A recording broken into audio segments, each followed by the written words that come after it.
Hi, hello friends. Nenu mi brother Rajesh. Today I welcome you all to our channel, that is GR World. Okay friends, in our previous class we have discussed about Ramabai and Rokeya Shekhawat Hussain. ఈ two personalities గురించి మనం last క్లాస్లో discuss చేసుకున్నాం. Okay, వాళ్ళు అప్పటి సొసైటీలో women కండిషన్స్ని change చేయడానికి ఎలాంటి ఫైట్స్ చేసిర్రు దాని గురించి మనం లాస్ట్ క్లాస్లో డిస్కస్ చేసుకున్నాం. రమాబాయి ఎవరు? She belongs to Maharashtra state. Okay, she got the title called Pandita because she learn to write and read in Sanskrit language. Okay, ఆ సొసైటీలో సాంస్క్రిట్ లాంగ్వేజ్ నేర్చుకోవడం it was a great task. ఎందుకంటే ఈ సాంస్క్రిట్ లాంగ్వేజ్ అనేది కొన్ని ప్రివిలైజ్డ్ పీపుల్కే సొంతం అన్నట్టు. Only some privileged people have the right to learn Sanskrit language. అయినా కానీ ఒక ఉమెన్ అసలు చదువుకోవడానికే అర్హులు కారని చెప్పేటోళ్ళు ఆ సొసైటీలో. అలాంటి టైంలో సాంస్క్రిట్ లాంగ్వేజ్ నేర్చుకున్నది ఎవరు? Ramabai. So that's why she got the title called Pandita and she set up a mission at Kedgaon near Pune to educate widows and poor women and to teach them the skills like carpentry, printing press, different skills నేర్పించింది through the mission near Pune. Okay, and she made them independent.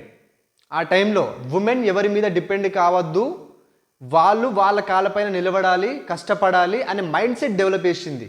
చాలామంది ఉమెన్ని independent చేసింది ఎవరు? Pandita Ramabai. Okay, and we discussed about Shekhawat Hussain. She belongs to one of the richest family and she know how to read and write in Urdu language. కానీ English language నేర్చుకోవద్దని ఒక rule ఉంటుండే ఆ సొసైటీలో. If they allowed to read and write in English language, new ideas will generate in their mind. తర్వాత వాళ్ళు question చేస్తారు. So అలాంటి questions రావద్దని ఉమెన్కి చదువుకోవడానికి రైట్స్ లేవు. ఇంగ్లీష్ లాంగ్వేజ్, మెయిన్గా ఇంగ్లీష్ లాంగ్వేజ్ నేర్చుకోవడానికి రైట్స్ లేవు. అయినా కానీ Sakhawat Hussain went against that rule and she learn to read and write in English and she wrote the book called Sultana dreams. In that book she described a place called ladyland. This is a place where women have the freedom to study, work and to work on new innovative ideas. Okay, and in that place, Ladyland, ఆ ప్లేస్లో they can control the rain which is coming from the clouds నుండి వచ్చే rain కూడా control చేయగలరు. They have that freedom at Ladyland. These places described in Sultana Dreams. Okay, and in 1910 she established a school and which is still now it is functioning. ఇప్పటి కూడా functioning అవుతుంది, ఇప్పుడు కూడా నడుస్తుంది. ఓకే, దీని గురించి మనం లాస్ట్ క్లాస్లో డిస్కస్ చేసుకున్నాం. We have discussed about Pandit Ramabai and Shekhawat Hussain in our last class. In today's class, this is the end of this chapter, women change the world. In today's class, we are going to discuss about women's movement for their rights and what type of rules did Supreme Court given based on the women's protection in our society. దాని గురించి మనం ఇవాల్టి క్లాస్లో discuss చేసుకోబోతున్నాం. Okay friends, women's moment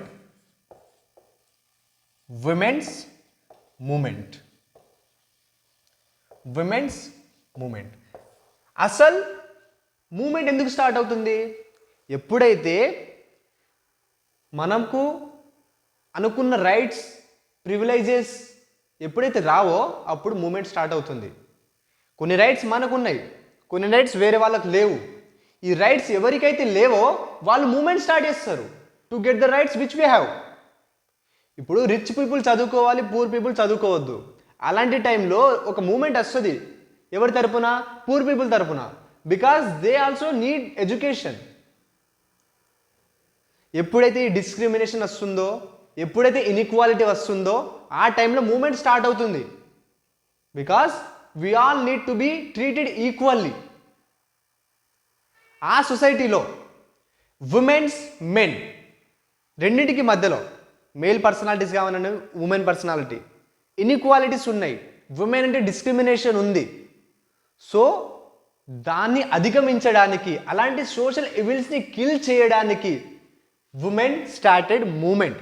against a discrimination. Against what? Discrimination. They started a movement against gender discrimination, against inequality. Against what? Inequality. Okay?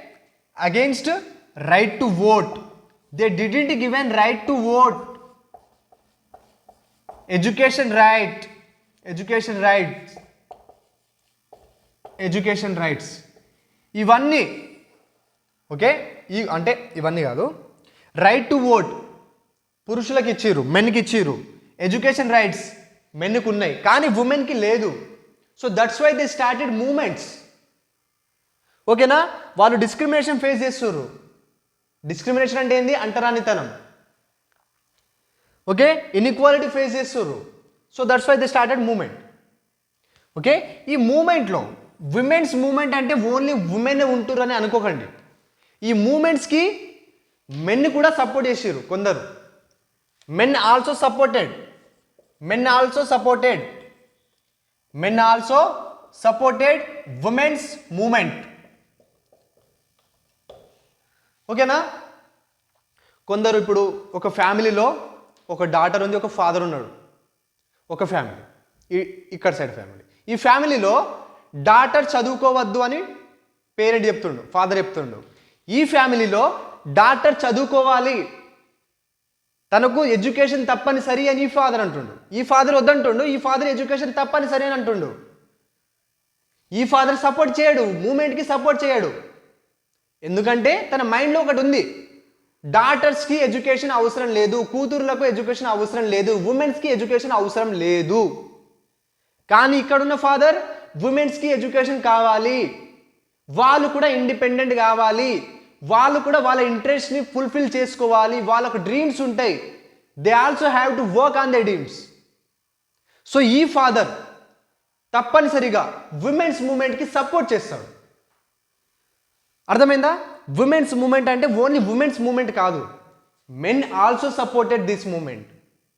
వాళ్ళు ఈ moment lead చేయడం ద్వారా, మెన్ అని కాదు, ఇలాంటి మూమెంట్స్ చేసిన తర్వాత they got right to vote, they got education and they got equality. They got equality in the society.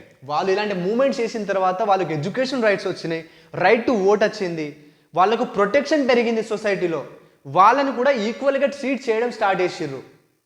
All these happen because of these movements, women's movements. ఓకేనా? This is about women's movement. Women's మూమెంట్స్లో campaigning ఒక part. Campaigning అంటే తెలుసుగా, campaigning ఒక part.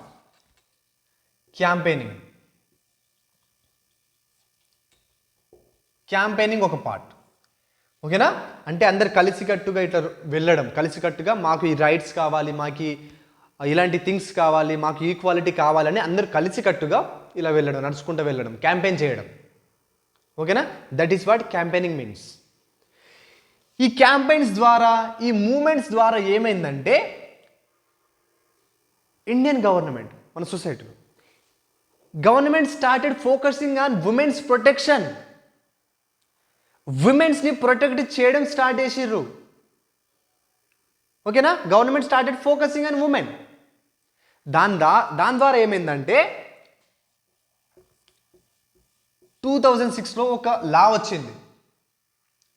2006లో ఒక law వచ్చింది which protects women against the domestic violence. ఇంట్లో ఉంటే డొమెస్టిక్ వైలెన్స్, హస్బెండ్ వైఫ్ని కొట్టడం, ఫిజికల్గా మెంటల్గా హెరాస్ చేయడం, వాటి నుండి ఉమెన్స్ని ప్రొటెక్ట్ చేయడానికి 2006లో ఒక లా వచ్చింది. ఓకేనా? 2006లో ఒక లా వచ్చింది to protect women against domestical violence.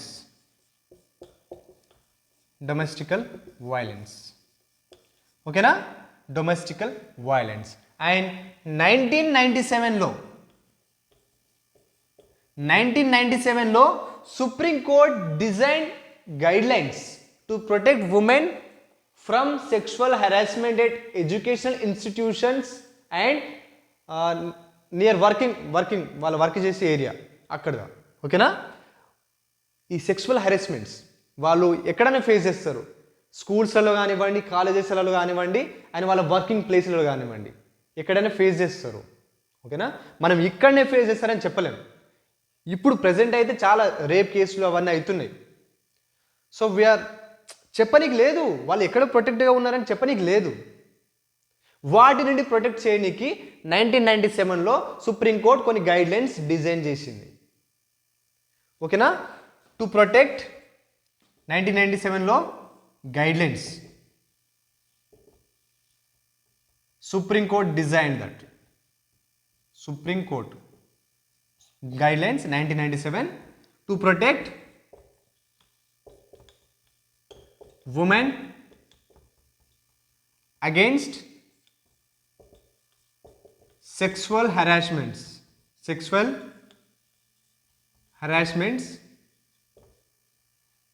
at working places and educational institutions.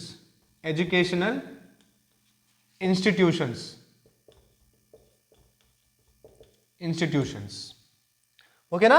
And ఈ డౌరీ చాలా ఉంటాయి, చాలా ప్రాబ్లమ్స్ ఉన్నాయి సొసైటీలో. మన చాప్టర్లో కొన్ని ఉన్నాయి. ఓకేనా? మన అప్కమింగ్ క్లాసెస్లో అన్నీ డిస్కస్ చేసుకుంటాం చిన్నగా. ఓకే? డౌరీ డెత్స్, కట్నం ఇవ్వలేరని భర్త భార్యని చంపడం, ఇలాంటి కేసులు చాలా చూసినాం మనం. ఓకేనా? 10 లక్షల కట్నం, 20 లక్షల కట్నం ఇవ్వలేరని భార్యని చంపడం, వీ హ్యావ్ సీన్ చాలా కేసులు మనం చూసినాం. సో దాన్ని కూడా సుప్రీంకోర్టు ఆపింది, ఇండియన్ గవర్నమెంట్ ఆపింది. ఓకేనా? To stop the dowry deaths. ఓకేనా? Supreme court said that dowry is a crime. ఓకేనా? Dowry is a crime. ఓకేనా? ఇవన్నీ ఉమెన్స్ మూమెంట్ ద్వారా, క్యాంపెయినింగ్ చేయడం ద్వారా ఇవన్నీ వచ్చినాయి. ఓకేనా? ఒక్కసారి చూడండి, ఒకసారి వాళ్ళకు వాళ్ళు ఇన్ఈక్వాలిటీ ఫేస్ చేసిరు, డిస్క్రిమినేషన్ ఫేస్ చేసిరు, వాళ్ళకు రైట్ టు ఓట్ లేదు, ఎడ్యుకేషన్ రైట్స్ లేవు. వీటిని పొందనీకి దే స్టార్టెడ్ ఉమెన్స్ మూమెంట్ అంటే ఓన్లీ ఉమెన్ మాత్రమే ఉండరు, మెన్ కూడా సపోర్ట్ చేసిరు. వీళ్ళు ఇలాంటి మూమెంట్స్ లీడ్ చేయడం ద్వారా గవర్నమెంట్ ఫోకస్ ఉమెన్ మీద పడ్డది. They had to protect women. Still now they are protecting. So for that purpose 2006లో ఒక లా వచ్చింది to protect women against the domestical violence అంటే ఇళ్ళలో భర్త భార్యను కొట్టడం, భార్య భర్తను కొట్టడం. ఓకేనా? సెకండ్ ఇది కాలేదనుకుంటా, భార్య భర్తను కొట్టడం అవుతుందేమో, కానీ భర్తను ప్రొటెక్ట్ చేయడానికి ఎలాంటి లాస్ లేవు అనుకుంటా. ఓకే? 2006లో ఒక లా వచ్చింది to protect women against domestical violence. Physical కావచ్చు, మెంటల్ కావచ్చు. ఓకేనా? కొట్టడం కావచ్చు, లేదా హరాస్ చేయడం మెంటలీ. ఓకే? అలాంటివి కూడా జరగవచ్చు. 1997లో సుప్రీంకోర్టు కొన్ని గైడ్లైన్స్ ఫార్ములేట్ చేసింది to protect women against sexual harassment near their working places, in education institutions, in any other places. Okay? Dowry డెత్స్ని కూడా ఆపేసింది Indian government. And they said that dowry is a crime. Okay friends, this is all about today's class and we are going to start new chapter in our next class. Thank you friends. మీ ఫ్రెండ్స్కి share చేయండి.